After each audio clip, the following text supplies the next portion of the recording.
This is the world's fastest road legal bike. எவ்வளோ பயங்கரமாக இருக்குல்ல. அடேங்கப்பா பாருங்கள், வண்டியாக நிறுத்தி வச்சுருக்கானுங்க. ஒன்று எவ்வளோ விலை சொல்லுவானுங்களோ. இங்கே பாருங்கள், எல்லாருக்கும் பிடிச்ச ஹயபுசா நிற்கிது. இந்த வண்டியோட விலை இது யாரோ வாங்கிட்டாங்க போல், அதனால் விலை போடல.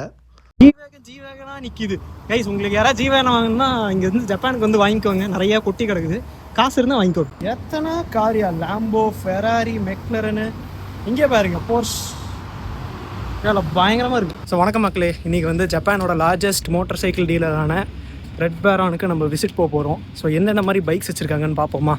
அதை விட முக்கியமாக இங்கே பைக்ஸ் எவ்வளோ காஸ்ட்லின்னு நீங்கள் இந்த வீடியோவில் பார்ப்பீங்க. இந்த மாதிரி வெயில் காலத்தில் இந்த மாதிரி மரத்துக்கடியில் வர்றது எவ்வளோ சுகமாக இருக்கும் தெரியுமா. அழகாக கட்டி வச்சுருக்காங்க. இன்னும் 2 கிலோமீட்டர்னு வரும்னு நினைக்கிறேன், வரவே மாட்டேங்குதுடா. செம்மையான கண்டென்ட் சிக்கிறீங்க, பார்க்குறீங்களா கைஸ். இப்போ என் கண்ணு முன்னாடி என்ன நின்றுருக்கு தெரியுமா, இங்கே பாருங்களேன்.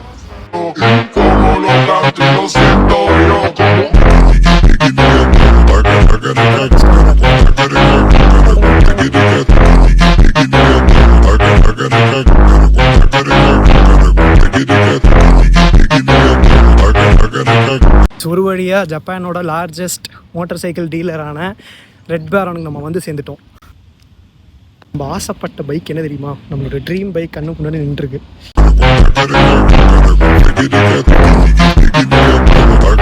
இந்த பைக்கு தான் பிகினர்ஸ்க்கு ஈஸியாக இருக்குன்னு சொல்லுவாங்க. ஆனால் பிகினர்ஸுக்கு இன்லைன் 4 கொடுக்குறாங்க ஜப்பானு. பார்த்தீங்கன்னா கிட்டத்தட்ட 9 lakhs என்ன.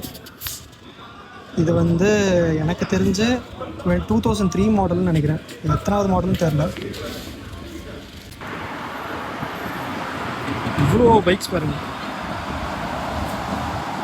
இது பார்த்தீங்கன்னா கிட்டத்தட்ட 8 லட்சம் என்ன. இது வந்து ZRX 1100cc. இவ்வளோ கெத்தாக இருக்கான் பாருங்க. உங்களில் எத்தனை பேருக்கு இந்த மாதிரி அனலாக் இன்ஸ்ட்ருமெண்டல் கிளஸ்டர் பிடிக்கும்னு சொல்லுங்கள். எனக்கு ரொம்பவே பிடிக்கும் டிஜிட்டலை விட. இந்த ஹார்லி பார்த்தீங்கன்னா கிட்டத்தட்ட எவ்வளோ 14 லட்சம் என்ன. அதாவது நம்ம ஊர் காசு படி ஒரு 8 லட்சம்னு வச்சுக்கோங்க. ஹார்லி டேவிட்சன் இதெல்லாம் செகண்ட்ஸு.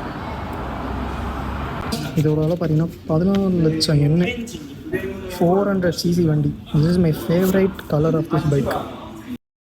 நீங்கள் ஒரு ஆட்டோமொபைல் லவ்வராக இருந்தால் இது கண்டிப்பாக உங்களுக்கு என்னென்னு தெரியும், கமெண்ட்டில் போடுங்க. ஒரு சில வண்டியோட ப்ரைஸஸ் அட்டாச் பண்ணியிருக்கேன், அப்படியே பார்த்துக்கோங்க. ஸோ இதுதான் ஜாப்பனீஸோட ப்ரைஸஸ். ஸோ எல்லாமே கொஞ்சம் தக்காயாக தான் இருக்கும், அதாவது அதிகமாக தான் இருக்கும். மினிமமே ஒரு 3 lakh yen வச்சுருக்கிற மாதிரி பார்த்துக்கோங்க. செகண்ட்ஸ்க்கே இந்த நிலமனா புதுசுக்கெலாம் ரொம்பவே அதிகமாக இருக்கும். சங்கட்டமான விஷயம் என்னென்னா, கடைக்குள்ளே ஃபோட்டோஸ் அண்ட் வீடியோஸ் அலவுட் இல்லையாமா. கண்டென்ட்டே அதை நம்பி தான்டா இருந்துச்சு. சரி என்ன பண்ணுறது, ஜப்பான் வந்து சில பேர்த்துக்குலாம் ரூல்ஸ் போடுவாங்க சில விஷயத்துக்கு. ஸோ அதை மீறினோம்னா வில் பி ரூட். ஸோ அதனால் we just have to follow them. And அதுக்கு ஒரு ரீசன் வச்சுருப்பாங்க.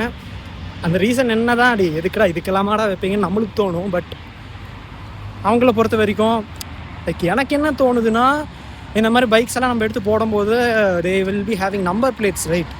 ஸோ அதில் ஏதாவது பிரச்சனை வரலாம், எனக்கு தெரில. That's the only possible reason that I could think of. நம்மளுக்கு ஆசைப்பட்ட பைக்கு CB400 நம்ம பார்த்துட்டோம். நம்மளுக்கு ஃபேவரைட்டான அந்த 25th year anniversary edition, that red and white. அதாவது நம்ம ஊரில் இன்டர்செப்டர் இருக்கும்ல, அதே ரெட் அண்ட் ஒயிட் கலர். எனக்கு இன்டர்செப்டர் யூஸ்வலி எனக்கு ரொம்ப பிடிக்கும் இந்தியாவில் இருக்கும்போது.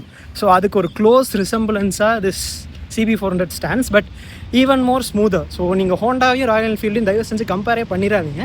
It is 2 different feels. Royal என்ஃபீல்டால் தர முடியாதது ஹோண்டாவால் தர முடியும். பட் அதே அட் த சேம் டைம் ஹோண்டாவால் தர முடியாததை ராயல் என்ஃபீல்டால் கொடுக்க முடியும். So they are both different categories.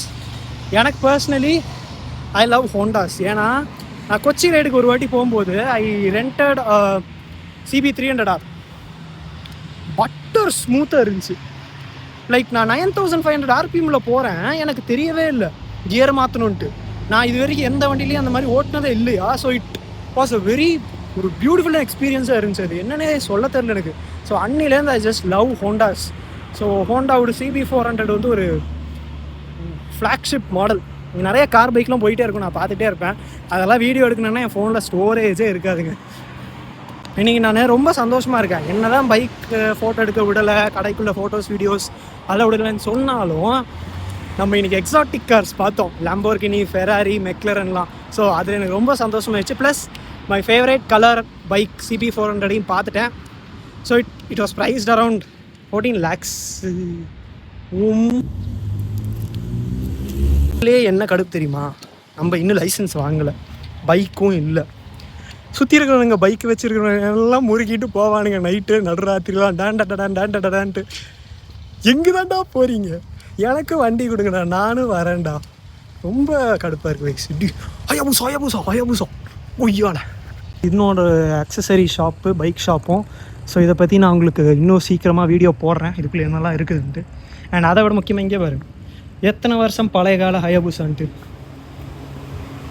ஆனால் இன்றைக்கி பூட்டிருக்கு, இல்லைனா போய் வீடியோ எடுத்துருப்பேனான்னு கேட்டிங்கன்னா எடுத்துக்க மாட்டேன். வெயில் பொழக்குது, காலையிலேருந்து சாப்பிடல.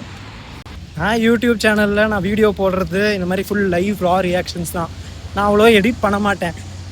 சொல்லலாம் நான் வந்து நேச்சுரலாக போஸ்ட் பண்ண விரும்புகிறேன்ட்டு. உண்மை என்னென்னா எனக்கு எடிட் பண்ணவே தெரியாதுங்க சீரியஸாக. பேசி ஊட்ட தான் தப்பாக வந்துட்டுனா கரெக்டாக தான் போகிறோமா, எனக்கு மேப்பை செக் பண்ணிக்கலாம்.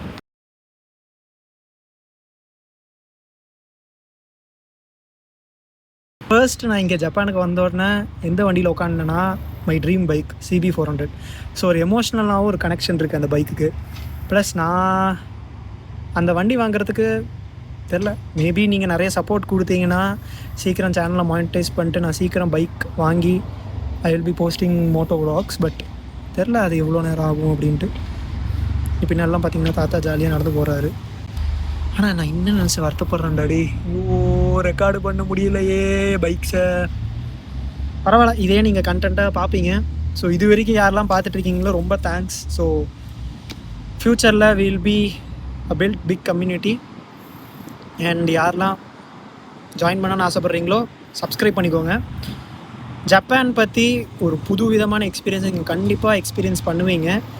நான் இது வரைக்கும் யாரும் போடாத vlogs தான் மோஸ்ட்லி போட போகிறேன். So I will be making a unique thing. இதை நான் ஒரு பெருமையாக சொல்ல நினைக்கல, இதை பற்றி எனக்கு யாரும் இன்ஃபர்மேஷன் கொடுக்கல. ஸோ நான் இன்ஃபர்மேஷன் தெரிஞ்சுக்கிறது ரொம்ப கஷ்டமாக இருந்துச்சு. அதனால நான் உங்களுக்கு எப்படி ஈஸியாக இன்ஃபர்மேஷன் டெலிவர் பண்ண முடியும்னு நான் நினச்சி நானே என் vlog ஸ்டார்ட் பண்ணிட்டேன். So follow me and get to know more about Japan, especially about automobiles. அப்படியே நம்ம சைக்கிள் ஸ்டாண்ட் வந்து இன்றைக்கி 4 முடிஞ்சிச்சு. ஸோ நெக்ஸ்ட் வீடியோவில் பார்ப்போம். Until then, it's bye-bye from Gaijin on Wheels.